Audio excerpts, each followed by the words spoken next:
Hi, everyone. Welcome back to the Psychology and Spirituality, a Bridge to Better Life discussion. I'm your host. My name is Marcia Trajano, and with me again, love to have you back, Yuri Castro. It is so good to see you again. So, for those who do not know, Yuri is a clinical psychologist. He's also a spiritist like me and a member of the Conscious Living Spiritist group in North Miami in Florida. Um, if this is the first time that you're watching this podcast, please note that our program, The Psychology and Spirituality Weekly Talks, are based on the works by Joanna de Angelis, and we're here to offer us, right, Yuri, this space for us to maybe talk, compare, sift through concepts of spirituality as well as the psychological lens and how they come together and doing so to really help us lead a better life. That's the ultimate goal for all of us.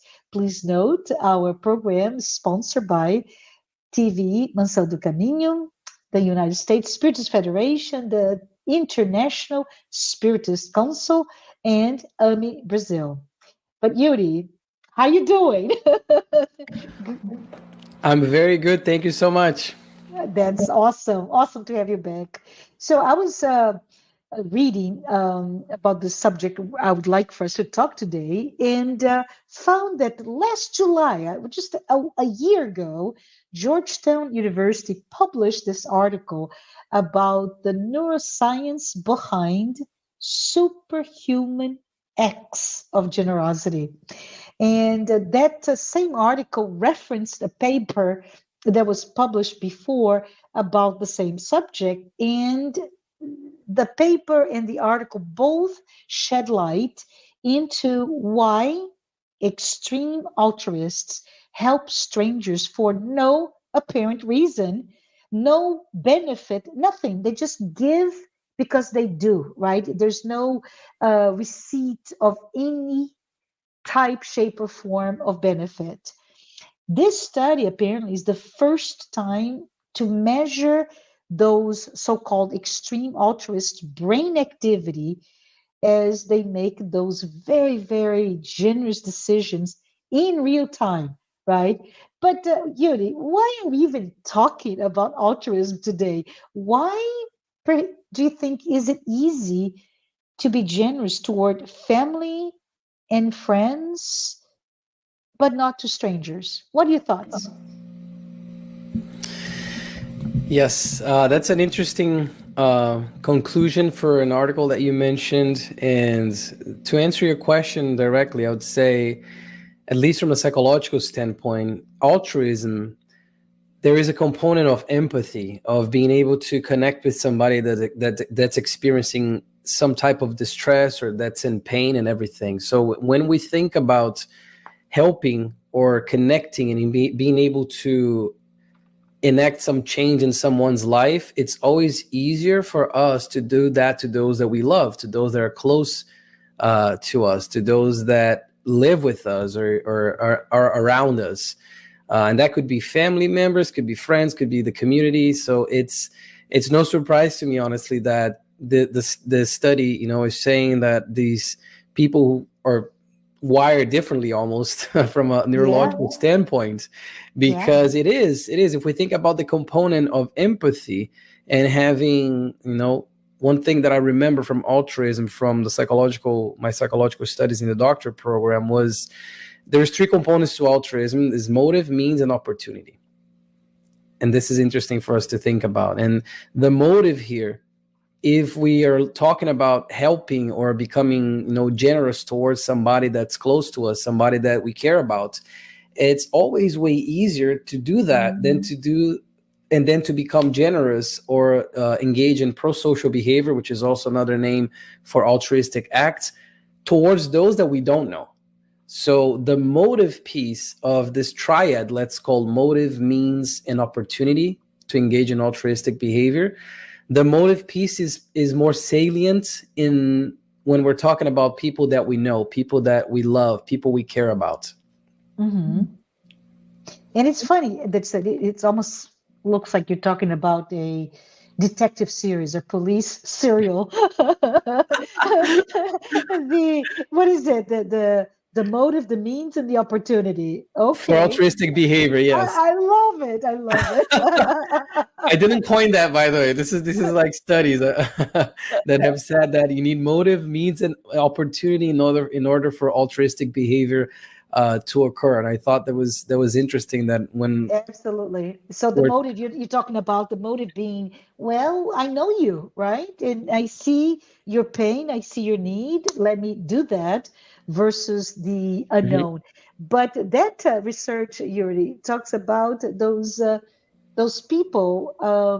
I think one example they give is to to donate a kidney voluntarily to a perfect stranger, right? Those Uh-huh. are the so-called extreme altruists. But if we see that this exists, right, this brain activity that they are indeed researching, have we come to this new paradigm that there are indeed some of us who genuinely cares about others regardless, or flip the coin, right? Or is the idea of the Good Samaritan, do you remember the parable of the Good Samaritan? Yes. Still so foreign to us 2,000 years after Jesus discussed the so-called stranger on the road. Is this something still foreign was? What can we talk about it, Yuri? And is there something that perhaps the works by Joanna de Angelis can shed light on the subject? Yes, I think there's a couple of different things that we can approach from what you mentioned. The first Mhm. one I think is when you're talking about the donation of kidneys. It actually reminded me of an article that I read many years ago when they were Uh-huh. researching the neuroscience behind people who engage in these altruistic acts, the super altruistic acts towards strangers. And there was this one article that looked at the neuroscience behind kidney donators. So there's in the US, and at least this was in 2016, there were 150 people registered to donate kidneys to people they don't know. So they took these people to a lab, hooked them up to fMRI machines, and try to see their brain activities and all of that, and even from a structural standpoint, and through MRI. And Uh-huh. what they found was that there's this region, or I guess this little thing we have in our brains called the amygdala, which is a plum-sized thing, almost shaped. Uh-huh. And this amygdala, which is responsible for a lot of, has a big emotional component that plays a big emotional component in our brain, in our neurochemistry, and neurobiology as well. The amygdala of those who are these super altruistic people, they are bigger, and that compared to when they research people with like psychopathic tendencies, for instance, their amygdalas are smaller and less active. Uh-huh. And they found, and this was super interesting, because they found that these having these larger amygdalas there are more active translates directly into their altruistic behavior, because they can connect with people's, they can be more empathetic towards those that need a kidney that they don't even know. They have, this emotional component is stronger within them, so they become more altruistic. So even from a neurological standpoint, from a structural standpoint of our brain, Uh-huh. we can already see that there are these differences that we observe from people, and going to the other side of the spectrum, like sociopath or a psychopath, versus somebody that's super altruistic, that has everything to do with empathy. Their brains are different, and I think that's when you mentioned that study, that made me think of that. Awesome. This is super cool. And maybe we can start or continue this discussion of altruism. Can we perhaps define it? What is the definition? What can we say? We don't have to define from a vocabulary Uh-huh. not a vocabulary dictionary Uh-huh. perspective, but what can we say from a definition standpoint? What is altruism? Why altruism? Yeah, sort of altruism, or what they call prosocial behavior. At least I can give you a little bit of the psychological, I guess, not the dictionary definition. I don't know that, but Uh, the idea of helping someone else at once, helping someone else at some cost to oneself. yes. That's an idea, at some cost to oneself. And that's an idea that psychology explores a lot, as far as, altruistic or pro-social behavior being this, empathetic act towards someone else and in helping them. And Hmm. oftentimes when we think of help, we think of people in distress. And there's where the amygdala thing comes into place, because seeing someone in distress generates an emotional reaction from us. Those who have more active and larger amygdalas, that reaction is going to be even bigger, therefore, and more potent, perhaps. And that will propel them to become more altruistic, to engage in these pro social behaviors, which are these acts towards others. Can I say something that just came to my mind now, Yuri? The definition says to be altruistic is giving, but there is a potentially a negative impact, right? There's a sense of sacrifice, perhaps, and that immediately put me to think about the when Jesus talks about the widow's mite, right? Where she there's all those very rich people offering in the temple, and there's this little widow that comes in and she puts two little coins, and it's quite I'm being silly here, but pathetic, right? It's like, oh, what change does it do to you?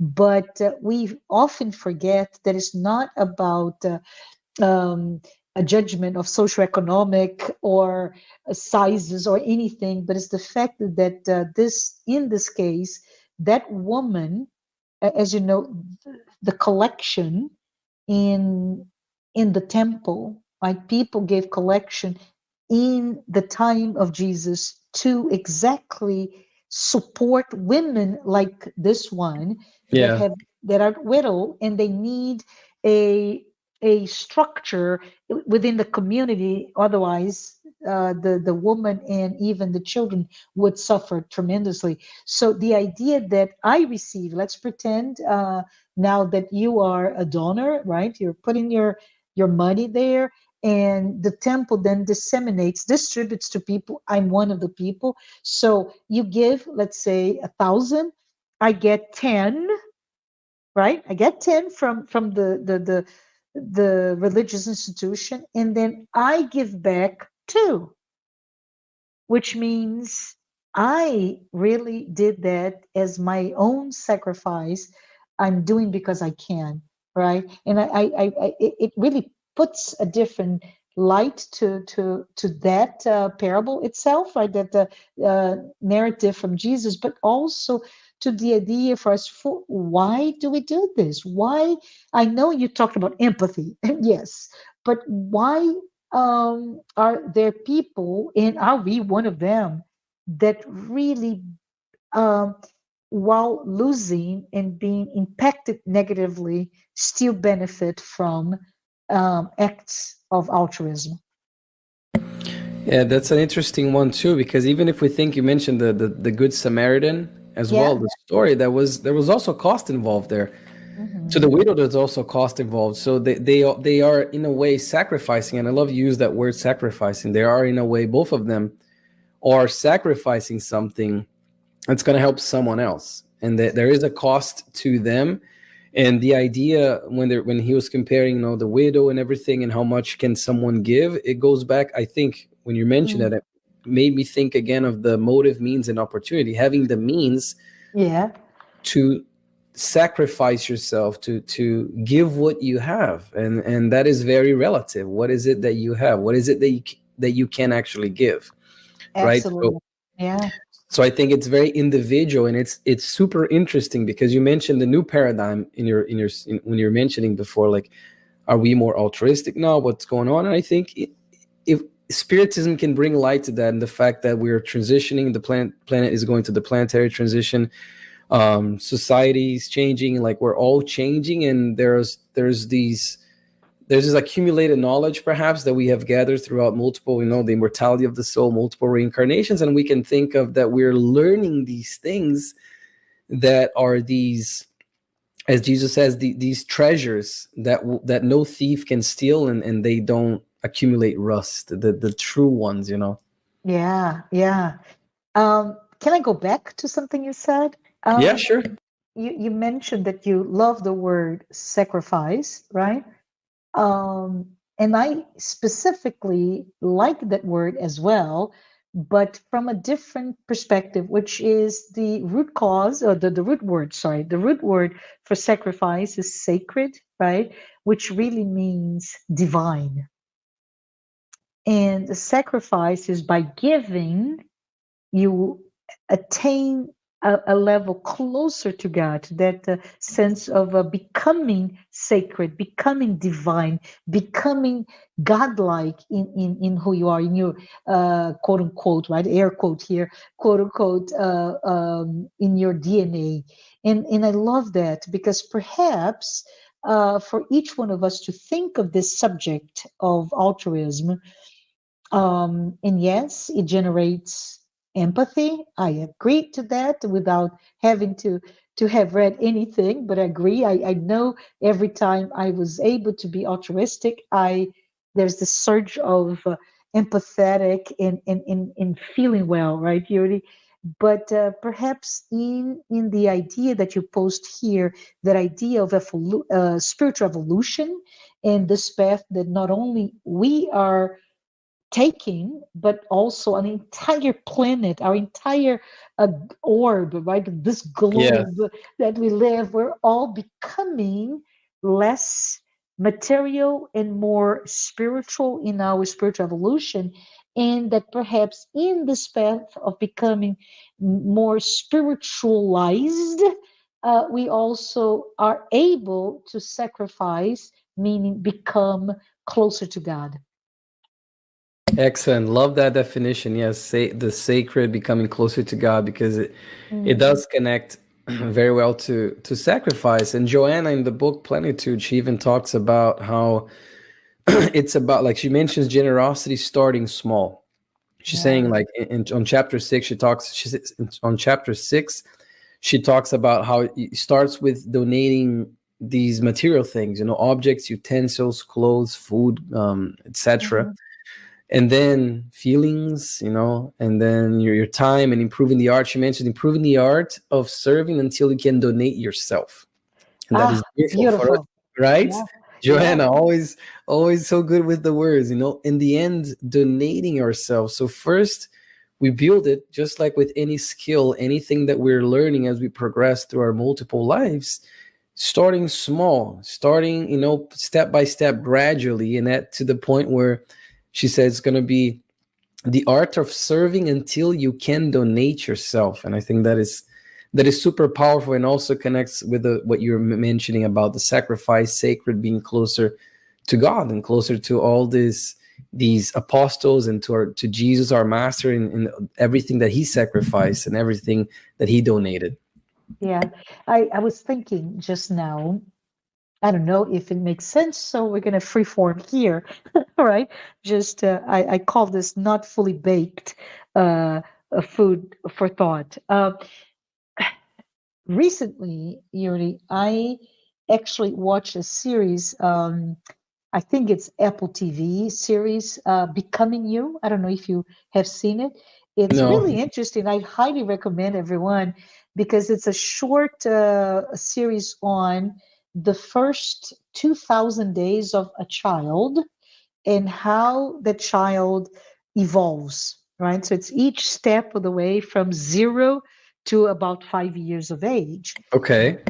And one of the things that it talks about is the fact that by year 2, we're now for the first time, and of course, he doesn't say on your second anniversary, but around the time, that child that was completely the self identity, right, was completely immersed in the identity of the parent, usually the mother, as one being. You cannot Yeah. dissociate, Hmm. right, me from the mother. But at some point, that in the series, it talks, it's just quite well put, where a baby is walking, or a 2-year old, right, walks with the mother, and they look at this wall that is a mirror, and they say, baby, mama, baby. So it's a baby. It's not me. It's the baby, and the mother is recognized. But at Mm-hmm. some point, right, there's this magic that occurs that the baby finds this self identity. But, haha, with the me, a person, an identity, comes also this entire slew of unanticipated consequences of the so-called terrible twos, right? It's me, me, me, me. It's my. I don't know how to share. I cry about everything. It's all about me. And of course, from a psychological perspective, we're talking about the beginning of the egoic construct that is key in the psychological maturity that the child will go through in many different stages beyond the terrible twos. And my thought was at some point, the child overcomes that need to put everything in the world of me to become now the world of us, right? About 5, 4 years old, the social behavior, the immersed in a social ecosystem, if you will.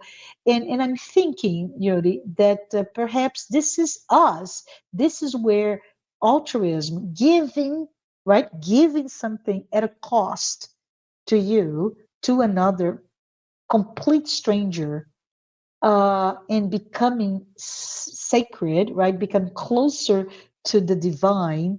We're also demonstrating the in that metaphor that I'm no longer the child that is in my 2-year-old self-absorbed, but now I am now able to understand the ego as well as the self, capital S, right, which is the spirit nature of who we are. What are your thoughts? I think it's a good parallel that you bring because I can also think of spiritism. If you're mentioning something more related with psychology, but if we think about spiritism, all the orders of spirits and all of that, like how we're progressing in our spiritual journey, and we're infants basically. Like we're still very young and still very, flawed, and we're still learning so many things when we compare to those spirits that have billions of years already. Spirit like Christ, for instance, and all of those things. So we are very immature in that way. So yes, we're and these stages are interesting because you can't have a society without having the me, but you first need to have the me. But then there's a egoic state that you're talking about, this differentiation between I'm an extension, because the baby thinks they're extension of the mother, Yeah. to I am my own person. But now it's like everything revolves around me, me, me, me, this. But then after some point, there's this transition where now it's us. Yes. And making the parallel with like this microcosm of a couple of years in the span of a human life, with who knows how many thousands of years and hundreds of thousands of years, who knows, in the life of a spirit, of an immortal spirit. It's an interesting parallel because we can also see how we evolve from from this unification to this individuation to the me, and Yes. then to the law of society, and how it's important to foster those things. And the idea of the altruism, I think, ties very well with that. So I think it's a good idea you have baking there. Let's cook it together, right? Yes, let's But tell me a little bit about because you said that Joanna the Angel in her book Plenitude, which by the way, it's the third book in her 16-book series of the psychology collection, right?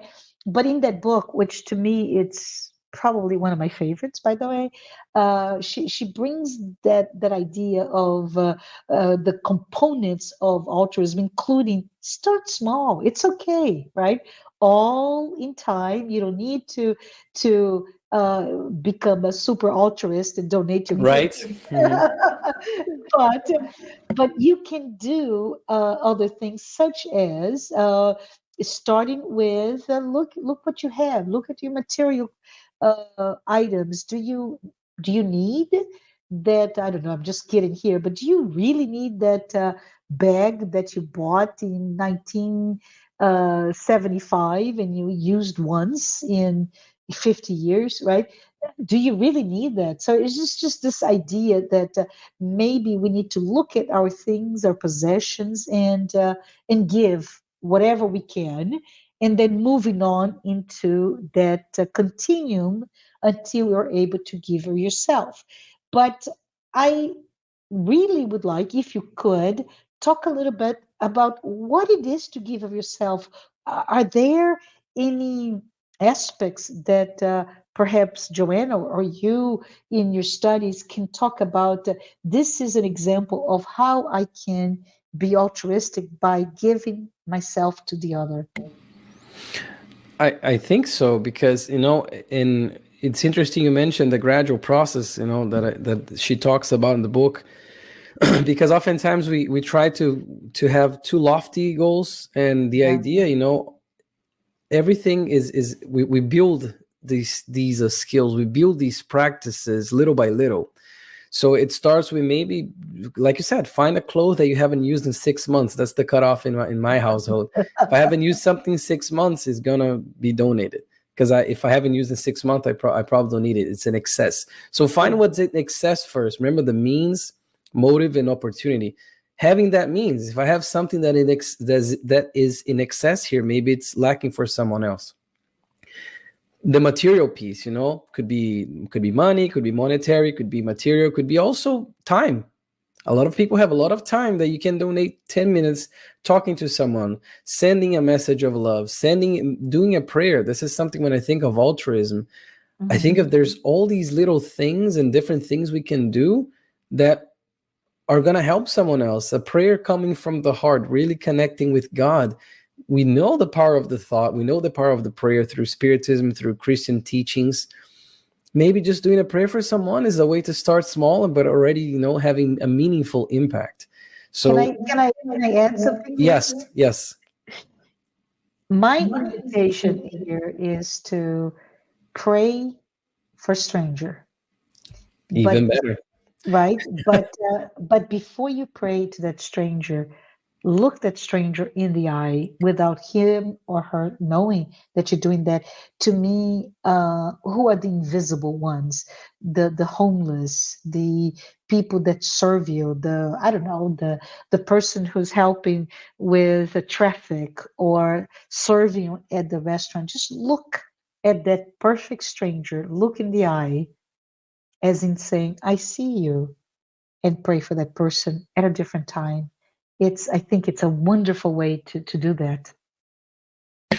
Excellent tip. I think people should heed these, because it's definitely, it's something small and something that doesn't, remember we said it comes at a cost. The only cost that's associated with that is time. So for Yeah. somebody to, set aside maybe like 5 minutes of their day to do a heartfelt prayer for someone they don't know. 5 minutes, who doesn't have 5 minutes?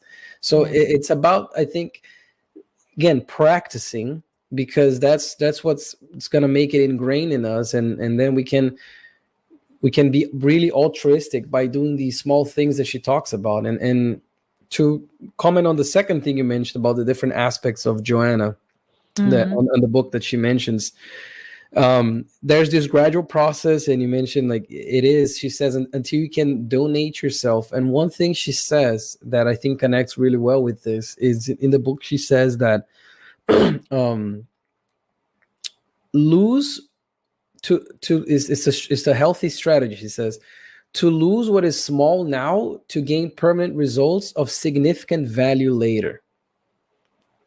To lose what is small now to gain permanent results of significant value later. It's the same thing we mentioned about the treasures, like not having these treasures here on earth, but in heaven. So, like, accumulating these things that are really going to take us to the next level spiritually. And being altruistic is definitely, the charity and all of that is definitely one of those things that are going to help us there. And I think it when we're talking about donating ourselves, that's what I think this is about. Is it's about losing something that's small now, perhaps, material things or time or whatever that may be, to lose something of significant value that is permanent afterwards. So when we donate ourselves, we think of all these spirits like Mother Teresa, like all these Pichico, Divaldo, like all these people that really donated themselves for others, for a Yes. cause, for others. It, so I think The- that that's yeah. the connection, and that's a great bridge that she makes in the book, and specifically that chapter 6 that Uh-huh.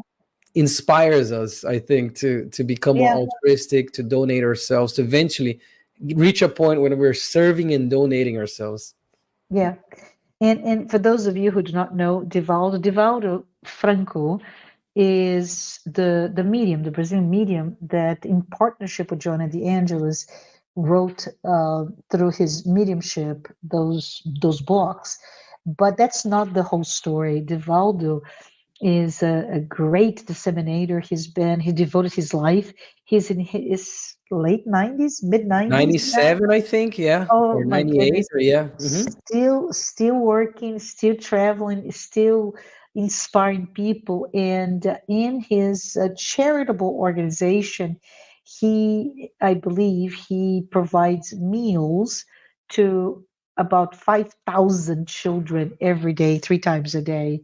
They do not only that, but a plethora of services that those individuals in the area that he created, his organization, would have not any other support. So it's beautiful what he's done. And the funny thing, Yuri, is that I don't know if you know this, but he started all of this, and this is what Joanne is telling. Start small, but he started all of this when he was only 19.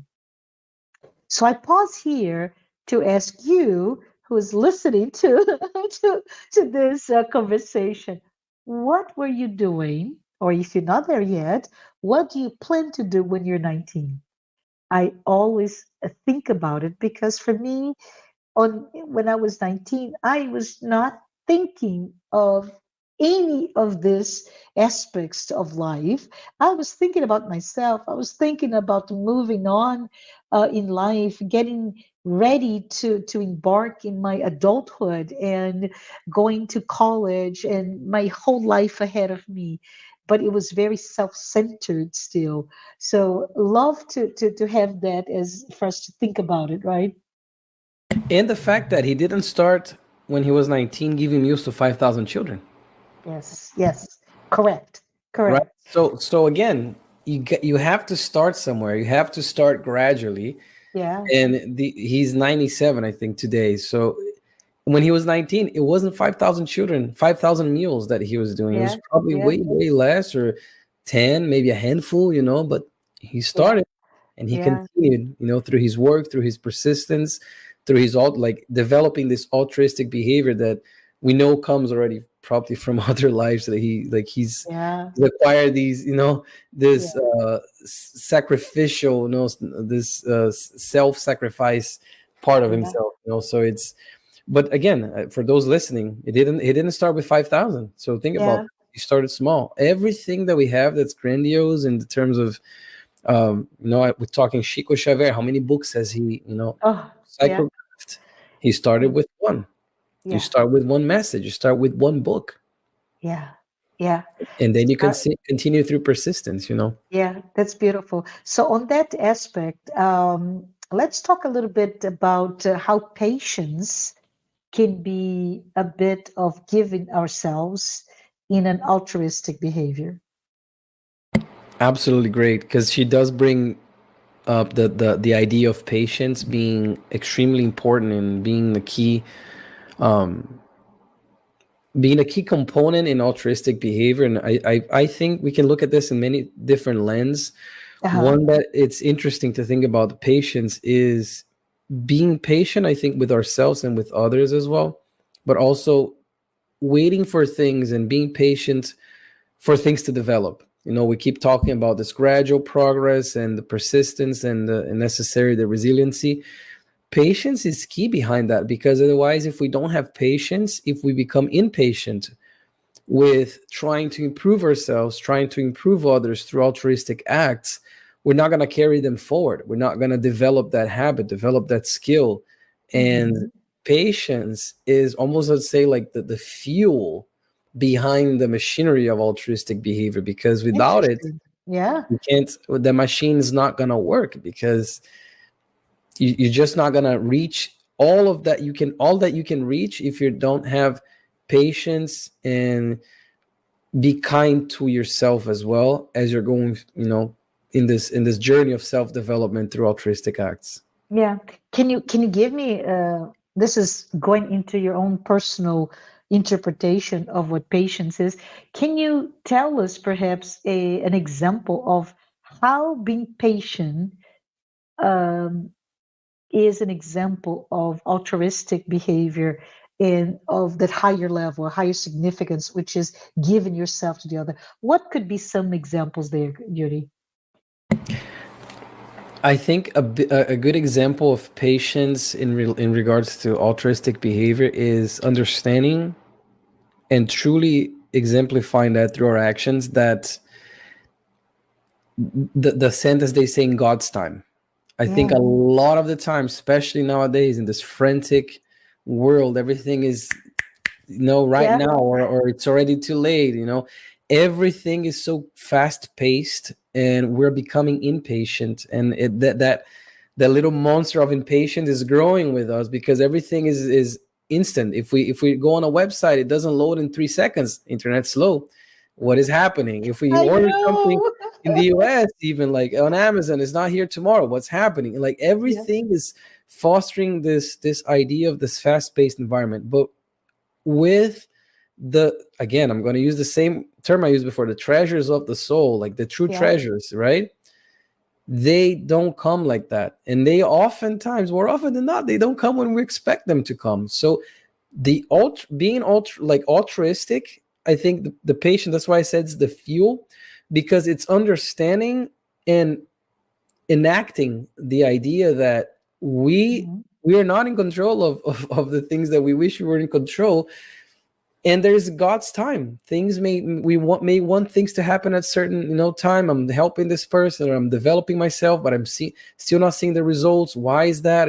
This is supposed to have happened to yesterday, but things come in God's time. So I think the patience there is something that is connected to the altruistic behavior through, through this lens. At least that's my interpretation or my take on this. Yeah, and my thoughts would be that patience leads to I know um, in English may not be as impactful word as it is in Portuguese, but resignation or acceptance, right? Patience is the idea that you're aware of what's going on, but you accept that it may take a decade to get to achieve something, instead of that the opposite of that, that instant gratification that we've become as a Western society so used to. I love your example, by the way, of the same day or the second day delivery. And I have to tell you, I ordered something, not Amazon, and they said, okay, it's going to cost extra for immediate, right? So I said, okay, I will do that because I would like in 2 days, right? And well, it took 2 weeks for them to ship. So it was 2 days after it shipped, and it took two, but it was never apparent to me or in my expectation. Uh-huh. And I was so upset. So I was not very patient at all with that company that, in a way, provided me with information that was not as accurate or as tangible in our day and age, right? But what are the other aspects of giving yourself? I'm thinking perhaps one idea is can be as simple as learning to quiet yourself, right? To listen to the other, learn to even when you are the star of the show, if you will, have the light shine in others that were supporting actors to whatever you're doing, because you know that that person needs more than you to have the light shining on them. It also maybe has to do with just being there, right? You mentioned prayer, Yes. and I invited everybody to pray for somebody who has no idea you are praying for them. But what are the other things that we can do that are at our fingertips, but we forgot because of our life is full, so full of distractions and of responsibilities and worries on a daily basis that we forget to just center and be able to, as you're centered, to provide, to give of yourself.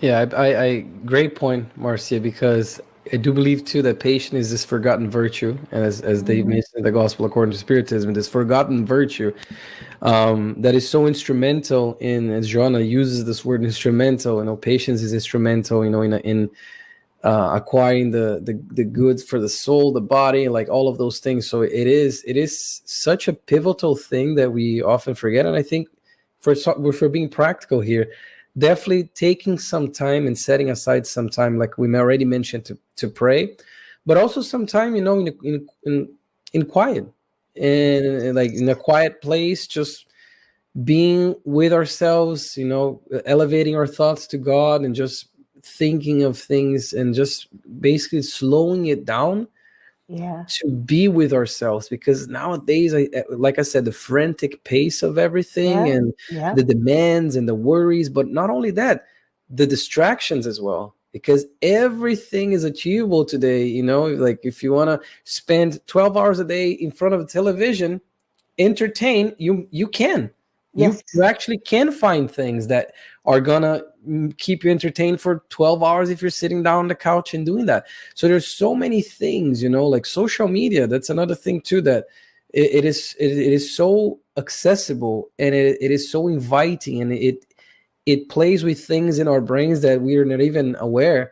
And those things, they can deviate us from the actual goal, and they can distract us from working on our patience and being more patient with ourselves, with others, and trying to understand things around us in a deeper way.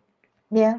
There is a there is a book written by Kahneman is his last name.